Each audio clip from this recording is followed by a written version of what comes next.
This is part 2 in analyzing the first episode of every new summer 2023 anime. The analysis of anime 1 through 11, part 1 of this video, is linked in the description. Now, let's get right into it. Anime number 12. Rioni Kenshin. This is a famous and beloved franchise, so it's hard to judge the first episode impartially, because I've already heard it's a quality show. It also has some behind-the-scenes problems that I don't want to get into, but it definitely affected my enjoyment. Regardless of that, this is a solid first episode. It begins with Hitokuri Batosai killing samurai, but then quickly flashes forward to him as a Rioni, a wandering swordsman. He encounters a girl who has inherited her father's dojo and sword style. She is hunting a bandit who has killed innocent people while declaring he was using her family's style, which is a grave offense to her. He also used the name of the legendary Hitokuri Batosai. At the end, she learns of a plot to take her property, as the fake Hitokuri was in league with her servant. They force her to turn her property over to them, but the Rioni shows up and defeats them all, without causing casualties. He plans to leave as he is a wanderer and doesn't want to cause trouble for the girl, but she convinces him to stay. Then he reveals his new name, Kenshin. This anime is very Japanese. There is a ton of Japanese names, and the situations heavily involve the culture, especially of this era. The characters are well written, and it does a good job at feeling authentic. Information, such as Kenshin asking about the girl's servant, felt very naturally weaved into the story without feeling like it was just giving information or setting something up. I don't really get Kenshin's character. He is hard to connect to in this first episode, but I assume his odd personality is explained later in the series. At the moment, he feels like a generic good guy with a dark past, which I'm sure wasn't as cliche in 1994, but now feels a little too familiar. I was hoping for a little more from him. The girl seems to be an important character, which I actually wasn't expecting. This felt like a very villain of the week kind of episode, which was much more common in the olden days of pre-2000 storytelling. I assume Rioni Kenshin will be somewhat episodic, but the story seems to be sticking around this town for a little while longer, and will continue the adventure Kenshin has with this girl and her dojo. Overall, it's not mind-blowing or that exciting, but a solid episode with some decent setup that poses questions for what's the deal with this Rioni named Kenshin. Anime number 13, Saint Cecilia and Pastor Lawrence. I didn't know there could be an anime more insufferable than Tiny Senpai, but Saint Cecilia and Pastor Lawrence was absolutely miserable to get through. The characters are dull and the setting is both somewhat confusing while still being very uninteresting. The premise already has a ton of issues. A good Christian pastor and a saint do church things together and eventually will fall in love with each other. It's just uninteresting. Good people having good relationships is great, but it's not a story. Why do so many of these series have nothing happen in the first episode? There's a pastor and a saint, who is someone who can communicate with angels and spirits, I guess. Is this some sort of twisted Christian science? The priest is overprotective, while the saint is clumsy, in love with the pastor, and acts lazy only when he is around. They go into town, and then go back home. That's it. It's wholesome, very lightly inspired by Christianity, and Cecilia was trying to be cute the whole time, which ended up being annoying. Even the synopsis knows this anime is boring. Where will their frustratingly slow-moving relationship end up? I got nothing else. Anime number 14. Sweet Reincarnation. Although I personally didn't enjoy this one that much, this isekai had a pretty sweet first episode. It begins with a competition for making the greatest candy sculpture, and our main character is the best in the world, creating the most elaborate sculpture in the competition. The only thing left is to bring it before the judges. This is when tragedy strikes. He drops the sculpture on himself and dies. This is one of the funniest ways an isekai death has happened, but surprisingly this isn't much of a comedy. It continues with him being reincarnated into a family where his father is the lord of a farmland. The setting is like medieval fantasy. His father teaches him how to use a sword and hopes his only son will inherit his lordship someday. Then they learn of bandits that are approaching the area. With not a lot of military support, Lord Casserole, yes that's his name, decides to take his son to a coming of age event where they will learn how much magic power he has. Pastry, yes that's our main character's name, had made good predictions on how to improve the land, since he retained his knowledge from his previous life. With Pastry's surprising wisdom, Casserole decides to count on him to help fend off the bandits. They go through the ritual where they learn he has extremely powerful magic potential, and then get apples on the way home to celebrate. Already this show has surprised me. The world building is good, a threat has already appeared, and the characters have surprisingly realistic personalities for the most part. Lord Casserole is a standout for being a tough dad, but also caring of his family. Although there's a gag about Pastry's mother and sister making him wear dresses and makeup, they also show real care and aren't just there for lame jokes. The priest performing the coming-of-age sanctification ceremony, but also being willing to betray them, as we see at the end, reveals more about the political climate and sets Casserole and Pastry up for more problems in the future. This leads to the world building, which was really cool to see and made me curious about what else was going on in this world. The magic test, which involved strapping Pastry in a dark room, tied up for days, was messed up, but felt realistic, especially for the medieval setting. I'm sure the politics will play a larger role in the future of the story and further build the world. My biggest problem with Sweet Reincarnation, however, is Pastry himself. He feels the most like a character instead of a person. I can see what it's going for. I like that he still only wants to be a pastry chef, but he doesn't need to remind me every few minutes. It quickly lost its charm with Pastry constantly going on about sweets, to the point that it's just annoying and makes him unlikable. If he was toned back just a notch, I think it would have been much better, but he really clashes with the rest of the story. However, there is one moment he shares with his dad as they eat apples together at the very end that really impressed me. This seems to be a decently well-written story. I expect it to continue to be good, even if Pastry dragged things down in the first episode. This is probably the best isekai this season, apart from Vending Machine.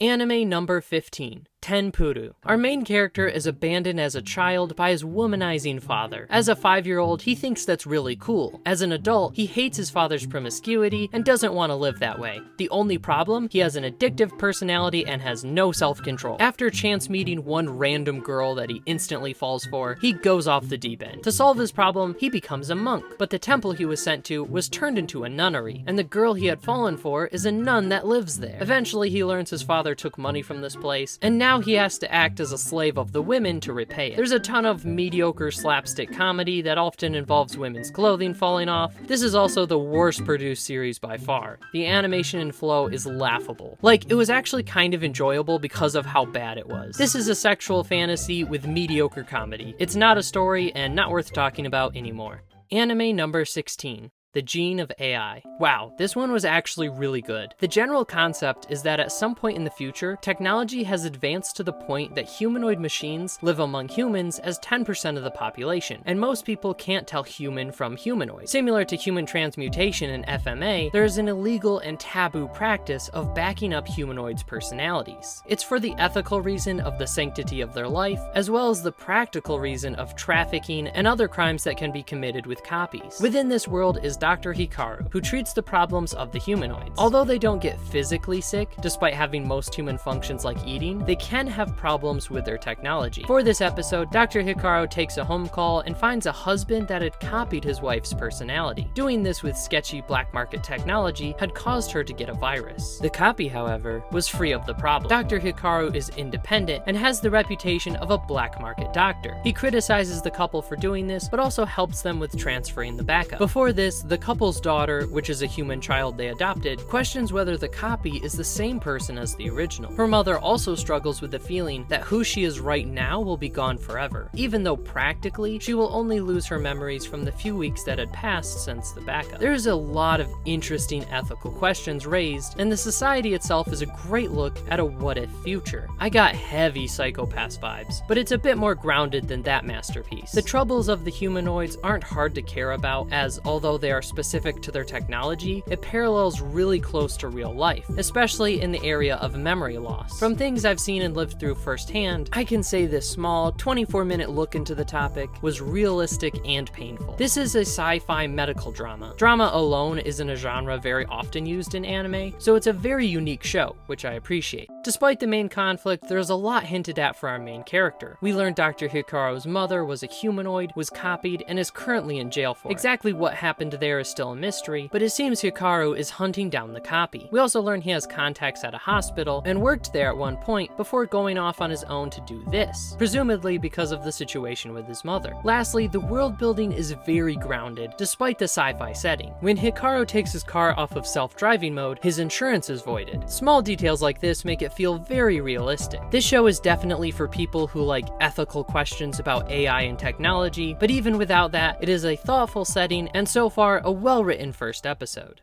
Anime number 17. The Girl I Like Forgot Her Glasses. This is the first romance anime this season that actually felt like a romance. It's a simple concept. There's a boy in middle school who has a crush on this very weird girl who he sits next to in class. One day she forgets her glasses, so he has to help her with the daily activities at school because she is very blind. This is the first time they talk, and Komura, our main character, is very happy to get closer to her. The next day she also forgets her glasses, but after that she shows up with contacts and finally gets to look at Komura's face. There's not a lot that happens, not much was set up. Komura is a very cliche character for this kind of story, and he was annoying. It is lacking the general storytelling principles as the other anime in this series, but this one was a little different. First, the animation, although not as important as story, did play a major role in my enjoyment. It looked a little weird sometimes, and the way they played with the camera work went a little overboard.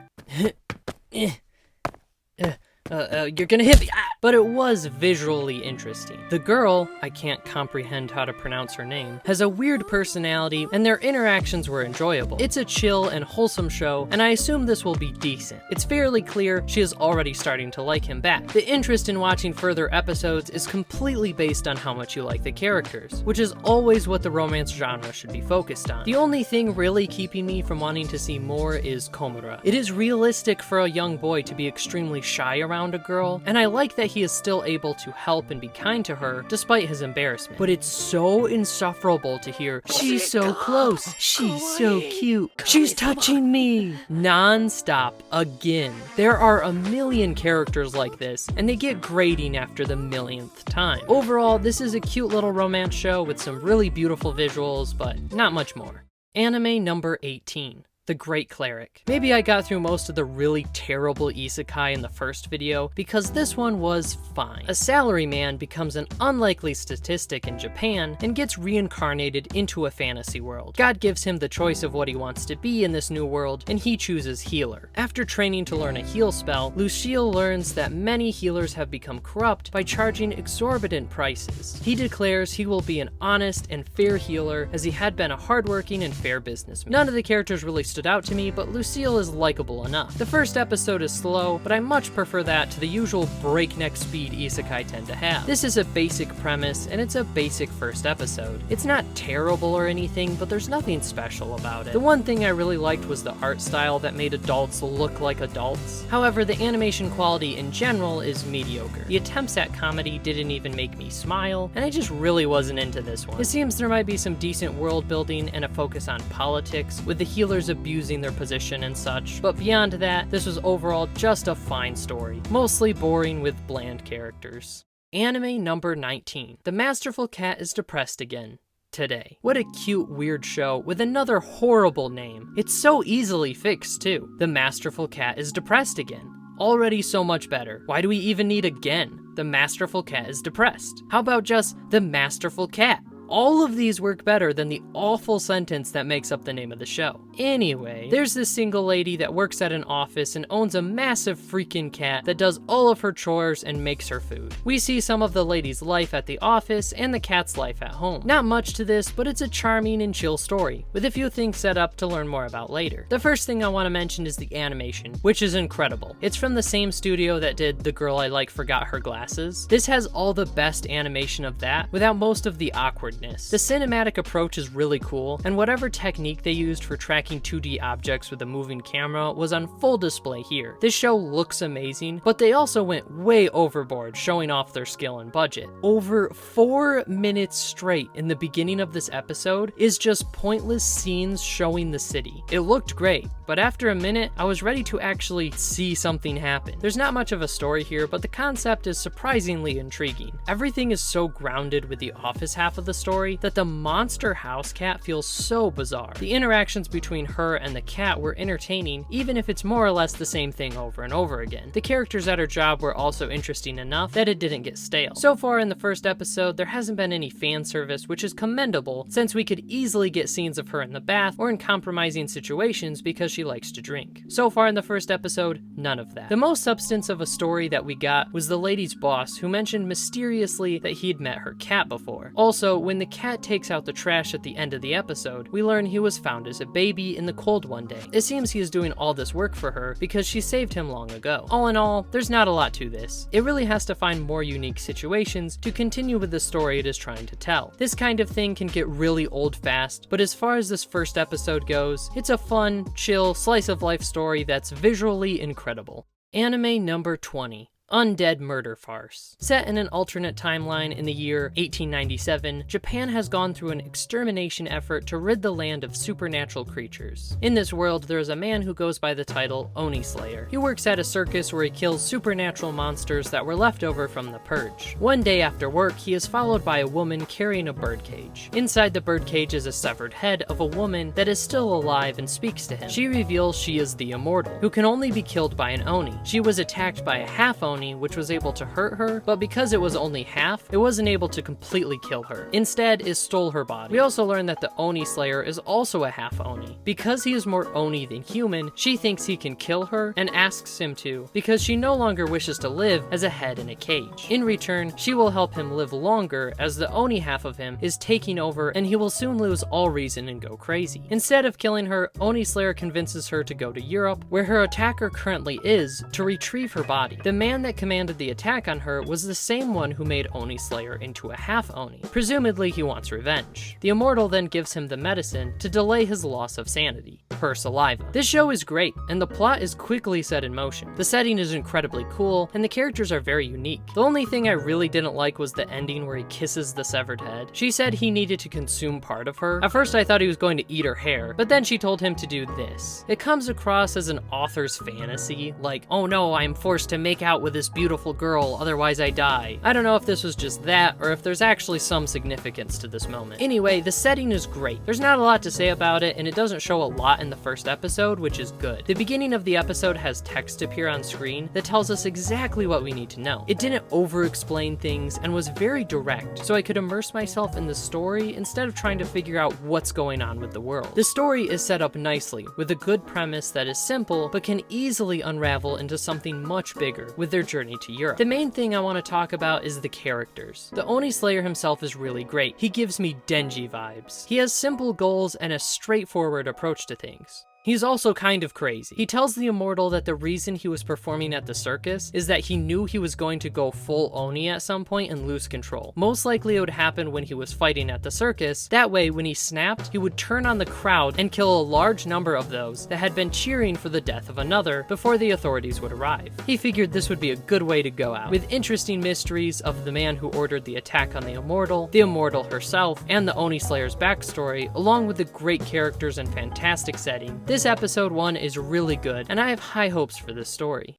Anime number 21. Johanne the Parhelion, Sunshine in the Mirror. This is apparently a spin-off of an Idol series, which makes a lot of sense to me after watching this. Main girl, Johanne, dreams of becoming a star, singing in the big city. But after 2 years of trying, her mother is unwilling to give her any more money. So she has to come home to watch the house while her parents are away on business. She's a stuck-up, spoiled brat who doesn't want to return to her backwater, podunk little town. She meets the dog who she grew up with, and they go around town together. This is a fantasy world, by the way, and the dog can talk. Johanne complains constantly, but eventually the dog leads her to a place where she used to perform as a child. One of her old friends meets her there, and she performs for them. That's when she learns she can do magic. And yeah, that's it. I actually didn't hate this show, but I can't really call it good. Despite Johanne constantly being a brat, I actually didn't mind her that much. The dog is alright, and the plot is extremely basic. This setting seems to be for fans of the original series who want to see the characters in a new fantasy setting. There's not much else. We do get vague hints about some kind of evil force in this town that has been causing trouble, and I can already tell Johanne is going to defeat it with her singing magic, but that's about it. This is not a genre I particularly care about, and it's not a story that is particularly interesting. Although this show is probably technically better than Bang Dream, I analyzed that one in the first video, I'm much more interested in Bang Dream because I can already tell all of the story beats Johanne the Parhelion, Sunshine in the Mirror, is going to hit. She'll learn to appreciate the small town and use her talents to save everyone, and none of that is very interesting. Anime number 22. Zom 100, Bucket List of the Dead. Wow, we really saved the best for last. Akira Tendo feels stuck, working for a miserable company. He does horrible shifts that bring him to exhaustion, to the point where he can basically only sleep and then go back to work. The only good things he likes about the work environment, his coworker who he has a crush on, is sleeping with his boss. He gets to the point where he feels he would rather die than go back to work tomorrow. After working there for 3 years, he is greeted with a big surprise. A zombie apocalypse has broken out, but with this tragedy, Tendo is given new life, as he is now finally free to do whatever he wants. He starts by going to the house of the girl he likes, and finally expressing his feelings to her. When he opens the door, he finds his boss there, who has turned into a zombie. He tackles him out of the building, and then turns to his coworker to tell her how he feels. But she is already undead. With that loss, Tendo leaves and starts writing down 100 things he wants to do before he gets turned into a zombie. This is incredible. I was expecting the Fate show to have the best beginning with its 55-minute first episode, but Zom 100 surpasses it in 24 minutes. Quite a lot of time is put into showing how horrible Tendo's working conditions are, and they didn't waste a minute of it. It shows what's going on at a quick pace, with great scene transitions that portray the passing of time and constant stress he is under.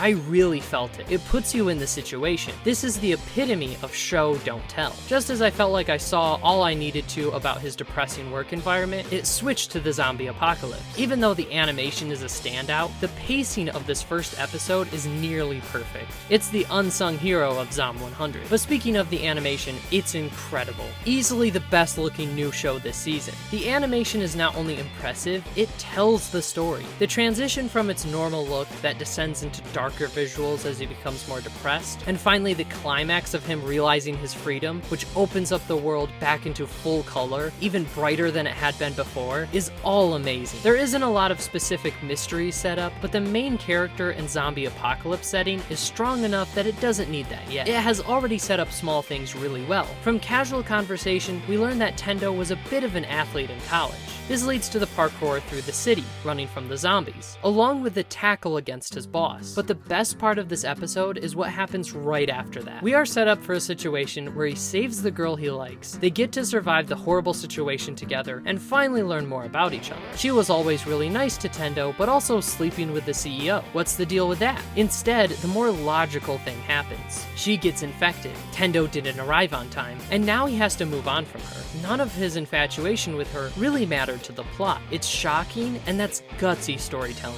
I am hooked. I was planning on watching this anyway, but wow, this has the potential to be more than just a good seasonal show. This could be one that's looked back on and recommended for years. Thank you so much for watching. If you haven't seen part 1, it's here on the end screen. Otherwise, here's another video of mine you could check out. If you're thinking that I missed a show, I only chose to analyze anime on Crunchyroll for this season, so I didn't have to hunt down all the obscure shows on random streaming services. Sorry. But I really hope you enjoyed this, although the first video did horribly. That's all for me. Jamyao.